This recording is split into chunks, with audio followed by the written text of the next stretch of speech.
16 of the fantasy football season. Here's a few running backs I look to drop this week. The first guy, Jonathan Taylor of the Indianapolis Colts. So Jonathan Taylor, we know he was the first pick overall in a majority of fantasy leagues this season here, and he just didn't live up to that number one pick this season with injuries and underwhelming numbers for this Indianapolis Colts team. So on the season, he finishes up 192 rush attempts, 861 rush yards, 4 touchdowns, 28 catches, 143 yards, and 3 fumble losses. So now with the ankle injury, they're going to sit him out the remainder of the season.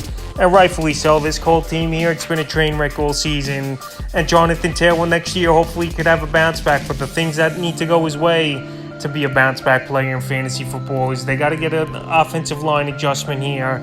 Is this Indianapolis Colt team. And also at the quarterback, I don't think Matt Ryan is the answer. I know that he hasn't had a lot of time, but he threw a lot of interceptions and had a decent amount of fumble losses as well. So right now, if the Colts could build that O-line up through the draft and free agency and get maybe a different quarterback in there, I think things could be better for Jonathan Taylor. So right now, out for the season with the ankle injury. He's a running back.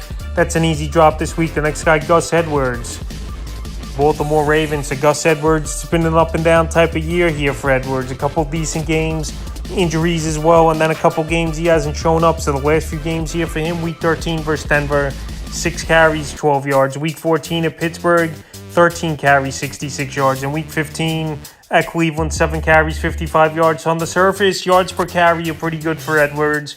But J.K. Dobbins is being back, and this obviously Raven team wants to go with J.K. Dobbins as the man over there. And you obviously can't blame them, where they have a lot of stock in Dobbins, and he's a guy that we expected last season break out before the injury. But anyway, Gus Edwards right now not getting enough opportunity, not getting even the goal line touches, and J.K. Dobbins has looked good over the last couple weeks since he returned from injured reserve. So right now, with all those factors factored in, I don't think Edwards can help fantasy owners for the remainder of the 2 weeks here if you make it to the championship. And the third and final running back I look to drop this week's Dameon Pierce of the Houston Texans. So Dameon Pierce, a nice rookie season, pretty much not working with much and not really a good quarterback at all in Davis Mills this year, and a mediocre offensive line. So right here this season, he finished up his rookie year pretty decent game season, almost 1,000 yards rushing, 220 rushes, 939 rush yards, 4 touchdowns, 30 catches,